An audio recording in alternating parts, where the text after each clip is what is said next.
비가 억수같이 쏟아지는 깊은 밤 산속 어딘가에서 한 남자가 땅을 파고 있었습니다. 번개가 번쩍일 때마다 그의 얼굴이 드러났는데 그 표정은 절망과 결심이 뒤섞여 있었습니다. 그의 발 옆에는 의식을 잃은 여자 한 명이 쓰러져 있었습니다. 여보, 미안해. 남자의 떨리는 목소리가 빗소리에 묻혔습니다. 그는 여자를 구덩이 안으로 밀어 넣었습니다. 그리고 삽으로 흙을 퍼부어 덮기 시작했습니다. 이렇게라도 해야 해. 다른 방법이 없어. 흙더미가 점점 높아졌습니다. 여자의 모습이 완전히 사라질 때까지 말입니다. 하지만 그 순간 땅속에서 뭔가 움직임이 감지되었습니다. 미세한 떨림이 흙을 통해 전해졌습니다. 남자는 그것을 느끼지 못했습니다. 그는 삽을 던지고 산을 내려가기 시작했습니다. 그런데 정말 이상한 일이 일어났습니다. 평범해 보였던 그 여자에게는 아무도 모르는 특별한 능력이 있었던 것입니다. 이 놀라운 반전의 전체 이야기가 궁금하시다면 잠시만 구독 버튼을 눌러주세요. 평범해 보이는 사람들의 숨겨진 이야기를 매일 전해드립니다. 알림 설정까지 해두시면 더욱 좋겠습니다. 그럼 이제 시간을 되돌려 이 충격적인 사건이 어떻게 시작되었는지 들어보시죠. 사흘 전 아침이었습니다. 이소영은 여느 때와 다름없이 새벽 6시에 눈을 떴습니다. 남편 민우는 아직 깊은 잠에 빠져 있었습니다. 요즘 그는 밤늦게 들어와서 아침에 일어나기가 힘들어 보였습니다. 소영은 조용히 침대에서 일어나 부엌으로 향했습니다. 5년째 반복되는 아침 루틴이었습니다. 밥을 하고 국을 끓이고 반찬을 정리하는 것. 모든 것이 기계적이고 익숙했습니다. 오늘은 뭘 해드릴까? 소영은 냉장고를 열어보며 혼잣말을 했습니다. 시금치나물과 김치 그리고 어제 만들어둔 멸치볶음이 있었습니다. 평범한 아침상이 될 것 같았습니다. 밥솥에서 김이 모락모락 나기 시작할 무렵 민우가 부엌으로 나왔습니다. 일찍 일어났네. 소영이 미소 지으며 말했습니다. 응. 좀 일찍 나가야 해서. 민우의 대답은 시큰둥했습니다. 예전 같았으면 소영의 어깨를 살짝 안아주거나 뽀뽀라도 했을 텐데 요즘 그런 스킨십은 거의 사라졌습니다. 소영은 속으로 아쉬웠지만 내색하지 않았습니다. 결혼 생활이 길어지면 당연한 일이라고 생각했습니다. 민우는 상을 받고 조용히 밥을 먹었습니다. 평소보다 훨씬 조용했습니다. 뭔가 생각이 많아 보였습니다. 회사에 무슨 일 있어? 소영이 조심스럽게 물어봤습니다. 아니, 별거 아냐. 민우는 고개를 저으며 대답했습니다. 하지만 그의 표정에서는 뭔가 무거운 것이 느껴졌습니다. 식사를 마친 민우는 평소보다 빠르게 준비를 마치고 집을 나섰습니다. 소영은 그의 뒷모습을 바라보며 뭔가 이상하다는 생각을 했습니다. 민우가 집을 나선 후 소영은 혼자 남은 식탁에서 식사를 했습니다. 조용한 집 안에서는 그녀의 젓가락 소리만 들렸습니다. 요즘 왜 이럴까? 소영은 혼잣말을 했습니다. 민우의 변화를 느끼고 있었지만 구체적으로 무엇이 문제인지 알 수가 없었습니다. 그녀는 설거지를 하면서 신경 쓰지 않으려고 노력했습니다. 부부 생활에는 이런 시기가 있기 마련이라고 생각했습니다. 하지만 소영이 모르는 것이 있었습니다. 민우에게는 그녀가 상상도 할 수 없는 큰 문제가 있었다는 것을 말입니다. 그리고 그 문제는 곧 소영의 인생을 완전히 바꿔놓을 위험한 계획으로 이어질 예정이었습니다. 아직 소영은 아무것도 몰랐습니다. 그녀는 그저 평범한 주부로서 평범한 하루를 보내려고 했을 뿐입니다. 설거지를 마친 소영은 거실로 나와 텔레비전을 켰습니다. 오전 드라마가 시작되려고 했습니다. 그녀의 소소한 낙 중 하나였습니다. 하지만 그날따라 드라마 내용이 머리에 들어오지 않았습니다. 자꾸만 민우의 이상한 모습이 떠올랐습니다. 괜찮겠지. 소영은 스스로를 달랬습니다. 하지만 마음 한구석에서는 불안감이 자라고 있었습니다. 그때 소영은 전혀 몰랐습니다. 자신에게 숨겨진 특별한 능력이 있다는 것을, 그리고 곧 그 능력이 절체절명의 순간에 자신의 생명을 구할 것이라는 사실을 말입니다. 그 같은 날 오후 민우는 회사에서 일에 집중할 수가 없었습니다. 책상 위에는 서류들이 쌓여 있었지만 그의 시선은 자꾸만 컴퓨터 화면 한 구석으로 향했습니다. 인터넷 창 하나가 작게 열려 있었는데 거기에는 주식 차트가 빨갛게 물들어 있었습니다. 또 떨어졌네. 민우는 한숨을 쉬며 머리를 감쌌습니다. 지난 몇 달 동안 그가 투자한 주식들은 계속 하락세였습니다. 처음에는 작은 돈으로 시작했지만 점점 더 큰 금액을 투자하게 되었습니다. 그리고 마지막에는 대출까지 받아서 투자했습니다. 이번에는 반드시. 민우는 계속 그런 마음으로 더 많은 돈을 쏟아부었습니다. 하지만 결과는 언제나 실망뿐이었습니다. 점심시간이 되자 동료 김대리가 다가왔습니다. 민우야, 점심 먹으러 갈까? 아, 나는 좀. 민우는 고개를 저었습니다. 요즘 그는 점심값도 아끼려고 했습니다. 김대리는 민우의 표정을 보더니 걱정스럽게 말했습니다. 요즘 안색이 안 좋던데 괜찮아? 네, 괜찮습니다. 민우는 애써 미소를 지으며 대답했습니다. 하지만 그의 눈가에는 다크서클이 짙게 자리 잡고 있었습니다. 김대리가 가고 난 후 민우는 휴대폰을 꺼냈습니다. 문자 메시지 하나가 와 있었습니다. 박민우 씨, 약속한 날짜가 내일까지입니다. 더 이상 기다릴 수 없습니다. 민우의 손이 떨렸습니다. 그는 급하게 전화를 걸었습니다. 여보세요? 저 박민우입니다. 며칠만 더 시간을. 안 됩니다. 이미 충분히 기다렸습니다. 내일까지 3천만 원 전부 가져오세요. 전화가 끊어졌습니다. 민우는 휴대폰을 내려다보며 절망했습니다. 3천만 원. 그에게는 절대 구할 수 없는 큰 돈이었습니다. 오후 내내 민우는 아무 일도 할 수가 없었습니다. 머릿속에는 온통 돈 생각뿐이었습니다. 퇴근길에 민우는 평소와 다른 길로 돌아서 걸었습니다. 집에 바로 가기가 무서웠습니다. 소영에게 어떤 얼굴로 마주해야 할지 몰랐습니다. 그러다가 보험회사 간판이 눈에 들어왔습니다. 민우는 발걸음을 멈췄습니다. 보험. 그의 머릿속에 어떤 생각이 스쳐 지나갔습니다. 위험하고 끔찍한 생각이었습니다. 민우는 고개를 저으며 그 생각을 떨쳐내려고 했습니다. 하지만 절망적인 상황에서는 사람이 평소에 상상도 못할 일들을 떠올리게 됩니다. 집에 도착했을 때 소영은 저녁 준비를 하고 있었습니다. 그녀는 민우를 보자마자 밝게 웃었습니다. 어서 와요. 오늘 삼겹살 구웠어요. 고마워. 민우의 목소리는 힘이 없었습니다. 소영은 그런 남편이 걱정되었지만 억지로 묻지 않으려고 했습니다. 식사 시간 내내 민우는 거의 말이 없었습니다. 평소라면 회사 이야기라도 했을 텐데 오늘은 완전히 침묵했습니다. 여보, 혹시 무슨 일 있어요? 소영이 조심스럽게 물어봤습니다. 아니야, 그냥 좀 피곤해서. 민우는 고개를 저으며 대답했습니다. 하지만 그의 표정에서는 단순한 피로 이상의 것이 느껴졌습니다. 소영은 더 이상 묻지 않았습니다. 남편이 말하고 싶어 하지 않는 것 같았기 때문입니다. 그날 밤 민우는 잠들지 못하고 천장을 바라보며 누워 있었습니다. 옆에서는 소영이 평화롭게 잠들어 있었습니다. 미안해, 소영아. 민우는 속으로 중얼거렸습니다.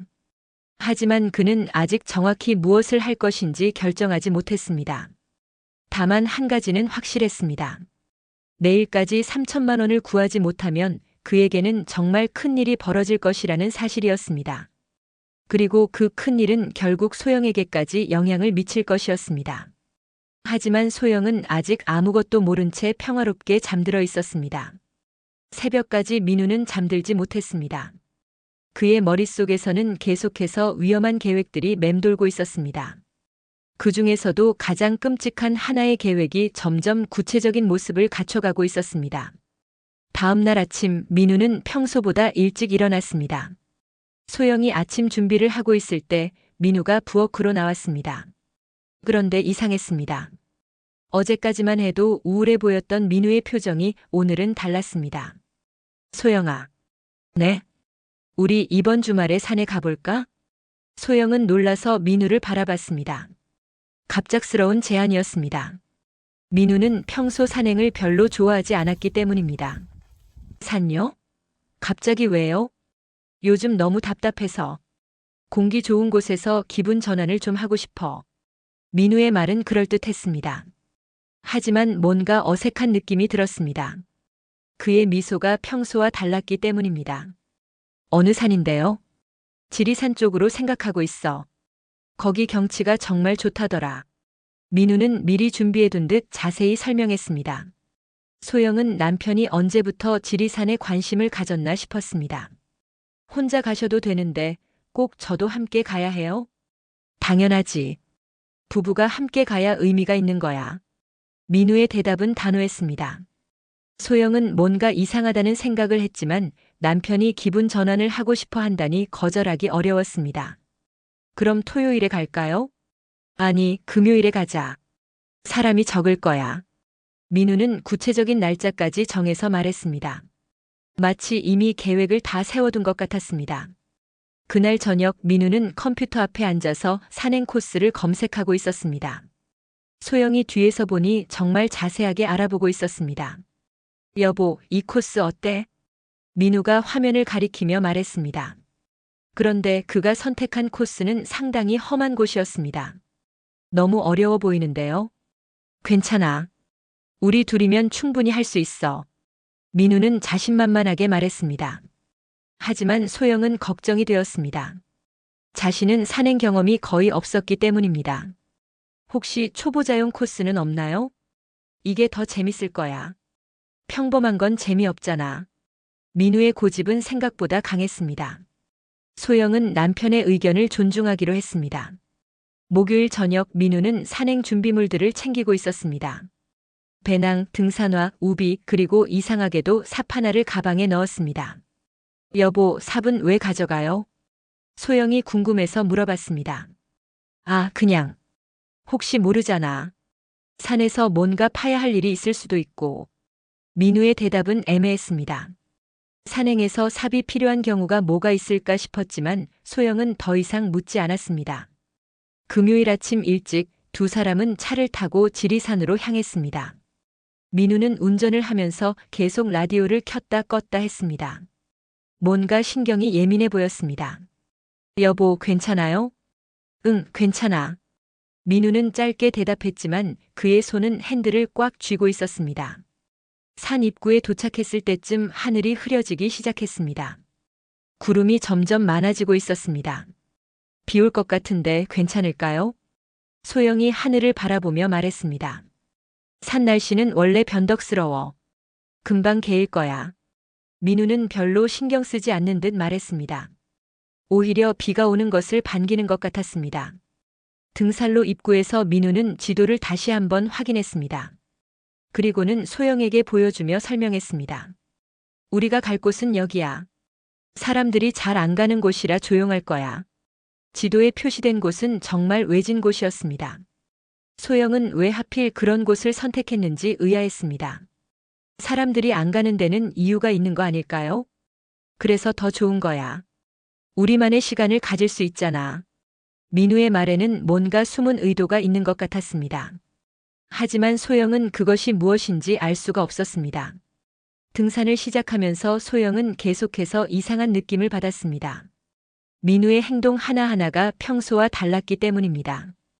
특히 민우가 자꾸 뒤를 돌아보는 것이 신경 쓰였습니다.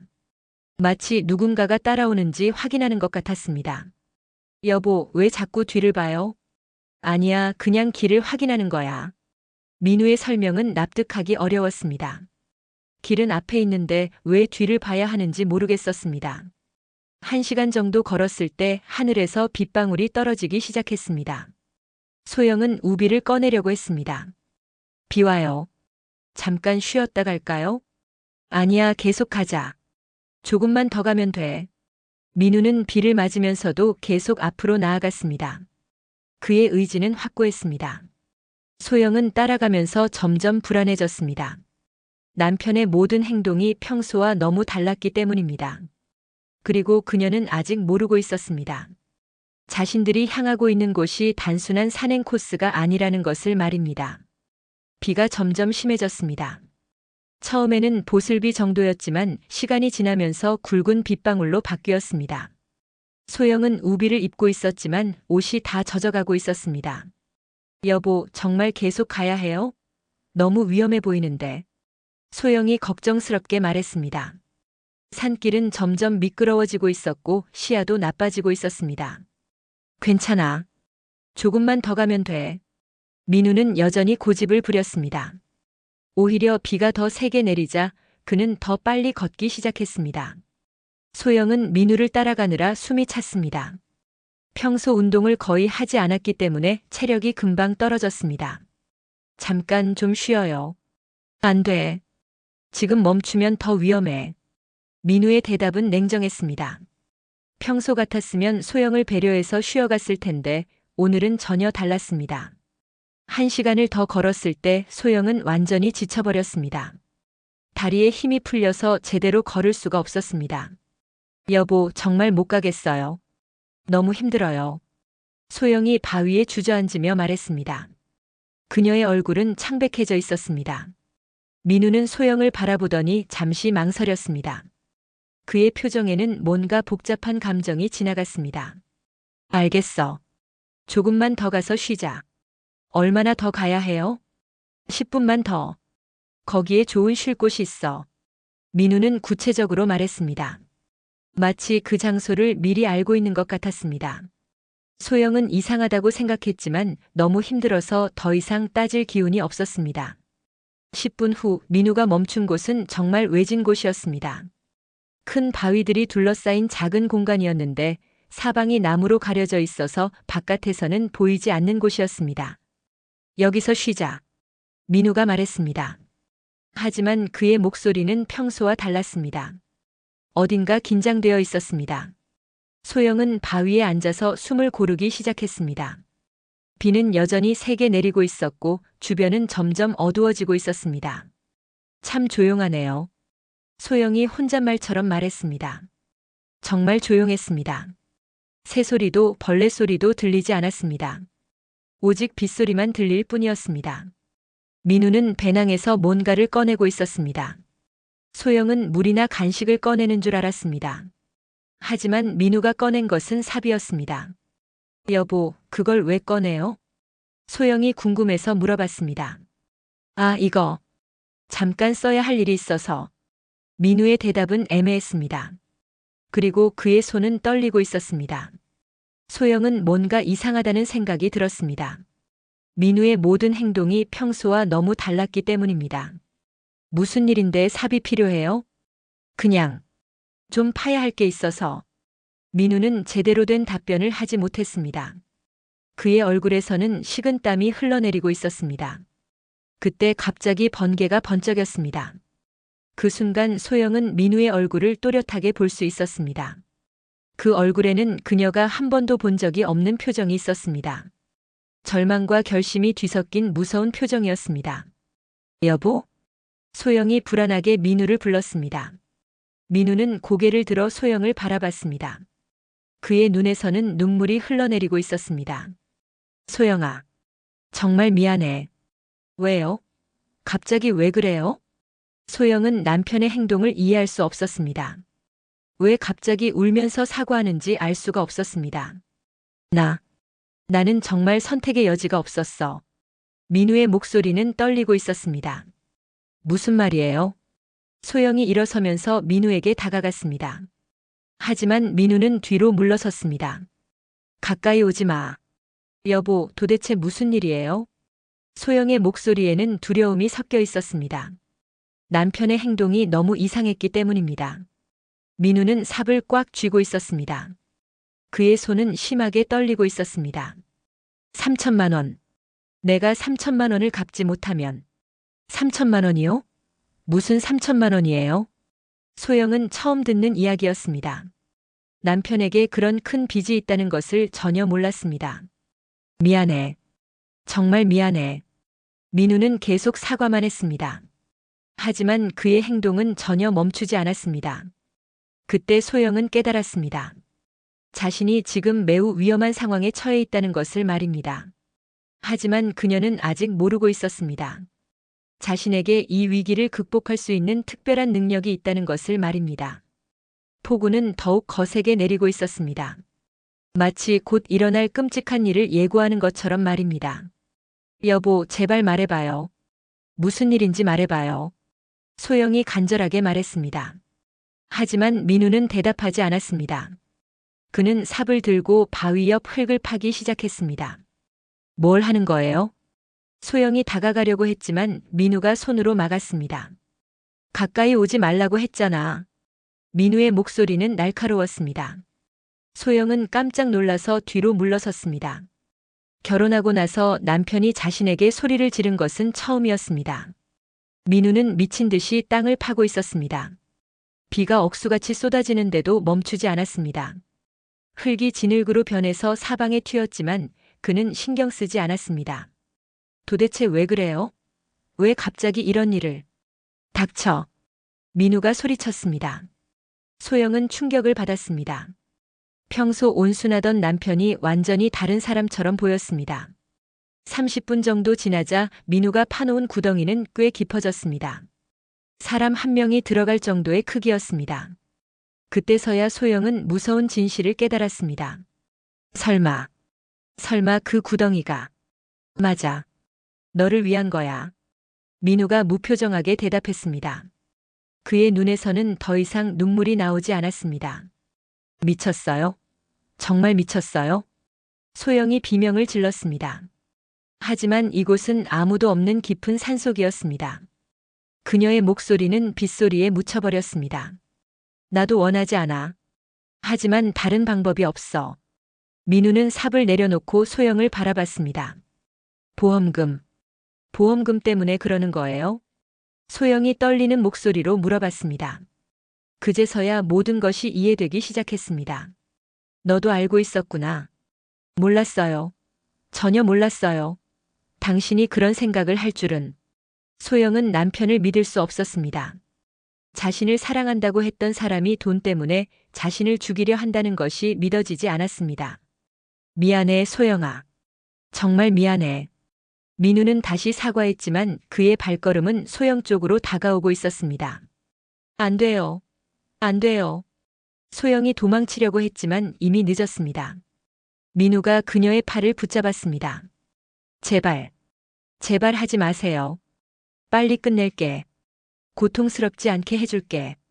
민우는 차가운 목소리로 말했습니다. 그는 이미 결심을 굳힌 상태였습니다. 소영이 저항했지만 민우가 더 힘이 셌습니다. 그는 소영을 구덩이 쪽으로 끌고 갔습니다. 살려주세요. 제발 살려주세요. 소영이 울부짖었습니다. 하지만 민우는 흔들리지 않았습니다. 그때 소영의 팔꿈치가 민우의 복부에 정확히 들어갔습니다. 민우가 으윽하며 몸을 구부렸습니다. 소영은 그 틈을 타서 민우의 소나기에서 벗어났습니다. 어떻게? 민우는 놀랐습니다. 소영의 팔꿈치 공격이 너무 정확했기 때문입니다. 마치 어디를 공격해야 하는지 알고 있는 것 같았습니다. 하지만 소영 자신도 놀랐습니다. 자신이 언제부터 그런 식으로 대응할 수 있게 되었는지 모르겠었습니다. 소영아. 민우가 다시 일어서며 소영을 바라봤습니다. 그의 눈에는 의심의 빛이 들어 있었습니다. 소영은 나무 뒤로 숨었습니다. 심장이 너무 빠르게 뛰고 있었습니다. 하지만 이상하게도 공황 상태에 빠지지는 않았습니다. 오히려 머릿속이 차분해지기 시작했습니다. 현재 상황을 분석하고 탈출 방법을 생각하고 있었습니다. 어떻게 이런 생각을 할 수 있어요? 나는 당신 아내인데. 미안해. 하지만 이미 늦었어. 민우는 다시 소영에게 다가갔습니다. 이번에는 더 조심스럽게 접근했습니다. 소영은 주변을 둘러봤습니다. 도망갈 길을 찾고 있었습니다. 하지만 사방이 바위와 나무로 막혀 있었습니다. 도망갈 생각은 하지 마. 여기서는 아무도 너를 도와줄 수 없어. 민우의 말이 맞았습니다. 이곳은 정말 외진 곳이었습니다. 하지만 소영은 포기하지 않았습니다. 뭔가 방법이 있을 것이라고 생각했습니다. 그때 번개가 다시 번쩍였습니다. 그 순간 소영은 민우 뒤편에 또 다른 바위 틈을 발견했습니다. 저곳으로 가면. 소영의 머릿속에서는 빠르게 계산이 이루어지고 있었습니다. 거리, 각도, 민우의 반응 속도까지 모든 것을 고려하고 있었습니다. 이상했습니다. 평소 소영은 그렇게 냉정하게 상황을 판단하는 사람이 아니었습니다. 하지만 지금은 달랐습니다. 마치 다른 사람이 된 것처럼 침착했습니다. 소영아, 나와. 더 이상 도망치지 마. 민우가 말했습니다. 하지만 소영은 대답하지 않았습니다. 그녀는 기회를 기다리고 있었습니다. 그리고 그 기회는 곧 올 것이었습니다. 소영이 기다리던 기회가 왔습니다. 민우가 바위 틈 쪽으로 다가오던 순간 그의 발이 젖은 돌에 미끄러졌습니다. 균형을 잃고 비틀거렸습니다. 소영은 그 순간을 놓치지 않았습니다. 그녀는 재빠르게 민우 곁을 지나쳐 도망치려고 했습니다. 하지만 민우도 만만하지 않았습니다. 그는 넘어지면서도 소영의 발목을 붙잡았습니다. 안 돼! 소영이 소리쳤지만 민우의 소나기는 단단했습니다. 그녀는 바닥에 넘어졌습니다. 두 사람은 진흙바닥에서 몸싸움을 벌였습니다. 비가 억수같이 내리는 가운데 치열한 생존을 위한 싸움이었습니다.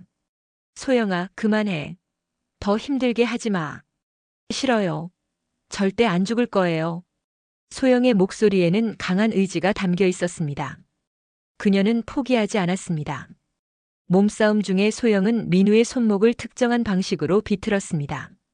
민우가 하며 손을 놓았습니다. 어떻게? 민우는 놀랐습니다. 소영이 자신의 약점을 정확히 알고 있는 것 같았습니다. 소영 자신도 놀랐습니다. 자신이 언제 그런 기술을 배웠는지 기억이 나지 않았습니다. 하지만 몸이 저절로 움직였습니다. 하지만 민우는 소영보다 덩치가 컸습니다. 결국 그가 소영을 제압했습니다. 미안해, 정말 미안해. 민우는 울면서 소영을 구덩이 쪽으로 끌고 갔습니다. 소영이 저항했지만 이미 힘이 빠진 상태였습니다. 민우는 소영을 구덩이 안으로 밀어 넣었습니다. 소영이 흙바닥에 떨어졌습니다. 여보, 제발. 제발 그만해요. 소영이 마지막으로 간청했습니다.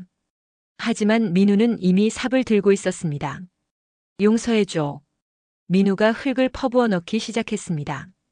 소영은 구덩이 안에서 손을 뻗으며 소리쳤습니다. 안 돼. 안 돼요.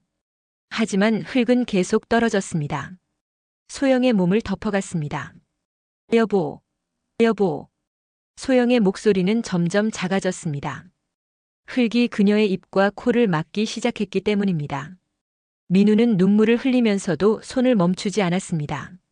삽질을 계속했습니다. 마침내 구덩이가 완전히 메워졌습니다. 소영의 모습은 더 이상 보이지 않았습니다. 민우는 삽을 던지고 주저앉았습니다. 그는 한참 동안 울었습니다. 미안해, 소영아. 정말 미안해. 하지만 이제 돌이킬 수 없었습니다. 그는 아내를 땅에 묻었습니다. 민우는 흔들리는 다리로 일어났습니다. 그리고 산을 내려가기 시작했습니다. 비는 여전히 퍼부어 내리고 있었습니다. 그런데 민우가 떠난 후 땅속에서는 다른 일이 벌어지고 있었습니다. 소영은 죽지 않았습니다. 마지막 순간에 그녀는 재빠르게 행동했습니다. 흙이 쏟아지는 동안 자신의 얼굴 앞에 작은 공간을 만들어냈습니다. 두 손을 얼굴 앞에서 교차시켜서 공기가 들어올 수 있는 틈을 만든 것입니다. 숨을 참아야 해. 소영은 천천히 숨을 쉬었습니다. 공황 상태에 빠지면 산소를 더 많이 소모하게 됩니다. 그것을 알고 있었습니다. 어떻게 아는지는 모르겠지만 그녀의 몸이 기억하고 있었습니다. 소영은 조용히 상황을 분석했습니다. 자신이 얼마나 깊이 묻혔는지, 어느 방향이 위쪽인지, 흙의 단단함은 어느 정도인지 파악했습니다. 침착하게 해야 해. 그녀의 목소리는 놀랍도록 차분했습니다. 생과 사의 갈림길에서 공포에 떨기보다는 냉정하게 대처하고 있었습니다. 소영은 천천히 움직이기 시작했습니다. 흙을 조금씩 밀어내면서 위로 올라가려고 했습니다. 너무 급하게 움직이면 흙이 무너져 내려서 더 위험해질 수 있습니다. 그것도 알고 있었습니다. 어떻게 내가 이런 걸 알지? 소영은 의아했습니다. 평소에는 위급한 상황에서 당황하는 편이었는데 지금은 전혀 달랐습니다. 마치 이런 상황을 대비해서 훈련받은 사람처럼 행동하고 있었습니다. 1시간 정도 지났을 때 소영은 손끝으로 빗물을 느꼈습니다. 거의 다 올라온 것 같았습니다. 조금만 더. 그녀는 마지막 힘을 내어서 흙을 밀어냈습니다. 드디어 손이 지표면으로 나왔습니다. 소영은 조심스럽게 머리를 밖으로 내밀었습니다. 신선한 공기가 폐로 들어왔습니다. 살았다. 그녀는 안도의 한숨을 쉬었습니다. 하지만 아직 안전하지 않았습니다. 소영은 몸 전체를 땅에서 빼냈습니다. 온몸이 흙투성이었지만 살아있었습니다. 그녀는 주변을 둘러봤습니다. 민우는 이미 사라지고 없었습니다. 이제 어떻게 하지? 소영은 생각했습니다. 산속 깊은 곳에서 혼자 남겨진 상황이었습니다. 게다가 폭우가 내리고 있었습니다. 하지만 그녀는 절망하지 않았습니다. 오히려 차분하게 다음 행동을 계획하고 있었습니다. 일단 비를 피해야 해. 그리고 길을 찾아야 해. 소영의 판단력은 놀라울 정도로 정확했습니다. 마치 생존 전문가처럼 행동하고 있었습니다. 그때 그녀는 아직 모르고 있었습니다. 자신의 과거에 이 모든 것을 설명할 수 있는 비밀이 숨어 있다는 것을 말입니다. 소영은 큰 바위 아래로 몸을 피했습니다. 비는 여전히 세차게 내리고 있었고 온몸이 흙투성이인 그녀에게는 체온을 유지하는 것이 중요했습니다. 저체온증을 조심해야 해. 소영이 혼잣말을 했습니다. 그런데 이상했습니다. 왜 자신이 저체온증에 대해 알고 있는지 궁금했습니다. 그녀는 젖은 옷을 최대한 짜내고 바위 틈에서 마른 나뭇잎들을 모았습니다. 그리고 몸에 감싸서 보온재로 활용했습니다. 일단 체온 유지가 우선이야. 그 다음에 길을 찾고. 소영의 행동은 마치 매뉴얼에 따라 움직이는 것 같았습니다. 체계적이고 논리적이었습니다. 그때 갑자기 머릿속에 어떤 기억이 스쳐 지나갔습니다. 환자의 체온 유지가 최우선입니다. 쇼크 상태에서는 누군가의 목소리였습니다. 어디서 들었던 목소리 같았는데 확실하지 않았습니다. 소영은 고개를 저었습니다. 지금은 그런 것보다 생존이 더 중요했습니다. 한편 산 아래에서는 민우가 집으로 향하고 있었습니다. 그는 차 안에서 계속 울고 있었습니다. 하지만 동시에 자신이 해야 할 일들을 생각하고 있었습니다. 집에 도착한 민우는 샤워를 하고 옷을 갈아입었습니다. 그리고 거실에서 한참을 기다렸습니다. 밤 11시가 되자 민우는 경찰서에 전화를 걸었습니다. 여보세요? 제 아내가 실종됐습니다. 언제부터 연락이 안 되셨나요? 오늘 오후부터요. 같이 등산을 갔는데 화장실 간다고 하더니 안 돌아와서. 민우는 미리 준비한 각본대로 말했습니다. 어느 산이신가요? 지리산입니다. 저희가 갔던 곳은. 민우는 실제로 갔던 곳이 아닌 다른 등산로를 말했습니다. 수색을 엉뚱한 곳에서 하게 만들려는 계획이었습니다. 그 시각 산속에서는 소영이 조금씩 기억을 되찾고 있었습니다. 심폐소생술을 할 때는 분당 100회에서 120회의 속도로. 또 다른 기억이 떠올랐습니다. 이번에는 더 구체적이었습니다. 소영은 자신의 손을 바라봤습니다. 이 손이 누군가의 생명을 구한 기억이 어렴풋이 떠올랐습니다. 내가 누구였지? 점점 더 많은 기억들이 돌아왔습니다. 앰뷸런스 사이렌 소리, 응급실의 분주한 모습, 생명을 구하기 위해 뛰어다니는 자신의 모습. 응급구조사. 소영이 작게 중얼거렸습니다. 그 순간 모든 기억이 홍수처럼 돌아왔습니다. 그녀는 10년 동안 응급구조사로 일했었습니다. 수많은 생명을 구했고 위험한 상황에서 사람들을 구조했었습니다. 산악구조, 화재 현장, 교통사고. 온갖 위험한 상황을 경험했었습니다. 왜 잊고 있었지? 결혼 후 전업주부가 되면서 그 모든 기억들을 의도적으로 묻어두었던 것 같았습니다. 평범한 아내로 살고 싶었기 때문에. 하지만 지금 이 극한 상황에서 모든 경험과 지식이 되살아났습니다. 소영은 일어났습니다. 이제 그녀의 눈빛이 완전히 달라졌습니다. 더 이상 무력한 주부가 아니었습니다. 일단 위치를 파악해야 해. 소영은 주변을 살펴보며 자신의 위치를 분석했습니다. 바람의 방향, 물이 흐르는 소리, 나무들의 종류. 모든 것이 정보였습니다. 저쪽으로 가면 계곡이 있을 거야. 계곡을 따라 내려가면. 그녀의 판단은 정확했습니다. 10년간의 산악구조 경험이 살아났기 때문입니다. 소영은 움직이기 시작했습니다. 비가 내리는 밤이었지만 그녀는 자신감이 있었습니다. 민우야, 넌 내가 누군지 모르고 있구나. 소영의 목소리에는 분노가 섞여 있었습니다. 하지만 동시에 차가운 결의도 느껴졌습니다. 그녀는 단순히 생존하는 것이 목표가 아니었습니다. 남편의 배신을 세상에 알리고 정의를 실현하고 싶었습니다. 소영은 산길을 내려가면서 계획을 세웠습니다. 어떻게 하면 민우의 계획을 무너뜨릴 수 있을지 증거를 남겨야 해. 그녀는 휴대폰을 꺼냈습니다. 다행히 아직 작동했습니다. 배터리는 얼마 남지 않았지만 중요한 것은 기록하고 있었습니다. 소영은 자신이 매장당했던 장소를 동영상으로 촬영하기 시작했습니다. 오늘 날짜 오후 3시경. 제 남편 박민우가 저를 이곳에 매장했습니다. 보험금을 받기 위해서였습니다. 그녀의 목소리는 침착했습니다. 감정적이지 않고 사실만을 기록했습니다. 저는 이소영입니다. 10년간 응급구조사로 일했고 현재 생존해 있습니다.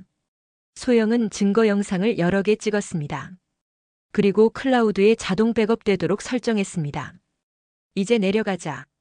소영은 산을 내려가기 시작했습니다. 하지만 이번에는 도망가는 것이 아니었습니다. 복수를 위한 첫 번째 단계였습니다. 그녀는 더 이상 평범한 주부 이소영이 아니었습니다. 10년 경력의 응급구조사 이소영이었습니다. 그리고 그녀에게는 남편도 상상하지 못한 능력들이 있었습니다. 다음 날 새벽 5시 소영은 산에서 내려왔습니다. 밤새 산길을 걸어 내려온 그녀의 모습은 처참했습니다. 온몸이 흙투성이고 옷은 찢어져 있었습니다. 하지만 그녀의 눈빛만은 살아 있었습니다. 소영은 가장 가까운 파출소로 향했습니다. 실종 신고 들어온 이소영 씨 맞으세요? 경찰관이 놀라며 물어봤습니다. 소영은 고개를 끄덕였습니다. 네, 맞습니다. 그런데 제가 할 말이 있습니다. 소영은 차분하게 모든 상황을 설명했습니다. 남편이 자신을 죽이려 했다는 것, 보험금이 목적이었다는 것, 그리고 자신이 어떻게 살아남았는지까지 모든 것을 말했습니다. 정말 믿기 어려운 이야기인데요. 경찰관이 의심스러운 표정을 지었습니다. 증거가 있습니다. 소영은 휴대폰을 꺼냈습니다. 그리고 어젯밤 촬영한 동영상들을 보여주었습니다. 매장 현장, 파헤쳐진 구덩이, 그리고 자신의 증언까지 모든 것이 선명하게 기록되어 있었습니다. 이것만으로는 부족할 수도 있습니다. 현장으로 가야겠네요. 경찰관의 말에 소영은 미소를 지었습니다. 물론입니다. 제가 안내해드리겠습니다. 2시간 후 경찰과 함께 현장에 도착한 소영은 정확하게 매장 장소를 찾아냈습니다. 여기입니다. 구덩이는 여전히 그대로 있었습니다. 비가 와서 일부 흙이 패였지만 파낸 흔적이 뚜렷했습니다. 삽도 여기 있을 겁니다. 소영의 말대로 근처에서 삽이 발견되었습니다. 민우의 지문이 선명하게 남아 있었습니다. 이제 남편을 체포해 주세요. 소영이 말했습니다. 그녀의 목소리는 담담했지만 확신에 차 있었습니다. 같은 시각 집에 있던 민우는 경찰이 오는 소리를 들었습니다. 박민우 씨 체포영장이 나왔습니다. 경찰관이 말했습니다. 민우는 얼굴이 새하얗게 변했습니다. 무슨 소리입니까? 아내 살해 미수 혐의입니다. 그때 경찰 뒤에서 소영이 나타났습니다. 민우는 유령을 본 것처럼 충격을 받았습니다. 소영아? 어떻게? 놀랐지? 나는 죽지 않았어. 소영의 목소리는 차가웠습니다. 평소 온순했던 그녀의 모습은 온데간데 없었습니다. 어떻게 살아날 수 있었어? 민우가 떨리는 목소리로 물어봤습니다. 내가 누구인지 몰랐구나. 나는 10년 동안 응급구조사로 일했어. 수많은 사람들을 구해낸 사람이야. 소영의 말에 민우는 더욱 충격을 받았습니다. 응급구조사? 놀랍지? 결혼하고 나서 그만둔 건 평범한 아내로 살고 싶어서였어. 하지만 내가 날 죽이려 하는 순간 모든 게 되살아났지. 민우는 할 말을 찾지 못했습니다. 자신이 얼마나 어리석었는지 깨달았습니다. 미안해, 소영아. 정말 미안해. 나도 어쩔 수 없었어. 어쩔 수 없었다고. 3천만 원 때문에 아내를 죽이는 게 어쩔 수 없는 일이야. 소영의 목소리에는 분노가 섞여 있었습니다. 도박으로 빚을 진 것도 나한테 말하지 않은 것도 모든 게 내 선택이었어. 민우는 고개를 숙였습니다. 변명할 여지가 없었습니다. 박민우 씨, 동행해 주시기 바랍니다. 경찰이 수갑을 채우려고 했습니다. 그때 민우가 소영을 바라보며 말했습니다. 소영아, 용서해 줄 수 있어? 소영은 잠시 침묵했습니다. 그리고 조용히 대답했습니다. 용서는 내가 죗값을 치른 후에 생각해 볼게. 민우는 경찰차에 태워져 갔습니다. 소영은 그 모습을 지켜보며 복잡한 마음을 느꼈습니다. 며칠 후 소영은 변호사 사무실에 있었습니다. 남편분은 아마 길게는 10년 정도 선고받을 것 같습니다. 변호사의 말에 소영은 고개를 끄덕였습니다. 그리고 보험금 사기 시도는 별도로 처벌받을 예정입니다. 알겠습니다. 소영은 담담하게 대답했습니다. 한 달 후 소영은 다시 응급구조사로 복직했습니다. 이소영 구조사님, 정말 오랜만이네요. 동료들이 반갑게 맞아주었습니다. 네, 오랜만입니다. 소영은 미소를 지었습니다. 진짜 자신의 모습으로 돌아온 것 같아서 기분이 좋았습니다. 그런데 정말 대단하셨어요. 그런 상황에서 살아나시다니. 훈련의 힘이었죠.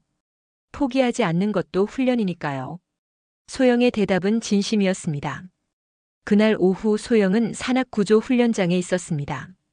신참 구조사들에게 생존 기술을 가르치고 있었습니다. 위급한 상황에서 가장 중요한 것은 침착함입니다. 공황 상태에 빠지면 살 수 있는 상황에서도 죽을 수 있어요. 신참 구조사들이 진지하게 듣고 있었습니다. 그리고 절대 포기하지 마세요. 마지막 순간까지 희망을 버리지 마세요. 소영의 말에는 깊은 울림이 있었습니다. 실제 경험에서 나온 조언이었기 때문입니다. 훈련이 끝난 후 소영은 혼자 바닷가에 앉아 있었습니다. 그녀는 하늘을 바라보며 생각했습니다. 자신이 왜 그런 일을 당해야 했는지, 민우는 왜 그런 선택을 했는지. 하지만 이제 그 모든 것이 의미가 있다고 생각했습니다. 그 경험 때문에 자신의 진짜 가치를 깨달을 수 있었고 더 많은 사람들을 도울 수 있게 되었기 때문입니다. 평범해 보이는 사람도 특별한 힘을 가지고 있을 수 있구나. 소영은 혼잣말을 했습니다. 그리고 그녀는 깨달았습니다. 진정한 강함은 남을 해치는 힘이 아니라 어떤 상황에서도 포기하지 않고 자신과 다른 사람을 지킬 수 있는 힘이라는 것을 말입니다. 해가 지고 있었습니다. 소영은 일어나서 집으로 향했습니다. 내일도 누군가의 생명을 구하기 위해 출동할 준비를 해야 했습니다. 그것이 진짜 이소영의 모습이었습니다. 비가 억수같이 쏟아지던 그날, 남편은 그녀를 땅속에 묻었습니다. 하지만 그녀는 다시 태어났습니다. 더 강하고 더 의미 있는 삶을 위해서 말입니다. 그리고 이제 그녀는 알고 있었습니다. 진정한 행복은 자신의 능력을 숨기며 사는 것이 아니라 그 능력으로 세상에 도움이 되는 것에서 온다는 사실을 말입니다. 시청해 주셔서 감사합니다. 구독과 좋아요 부탁드립니다. 감사합니다.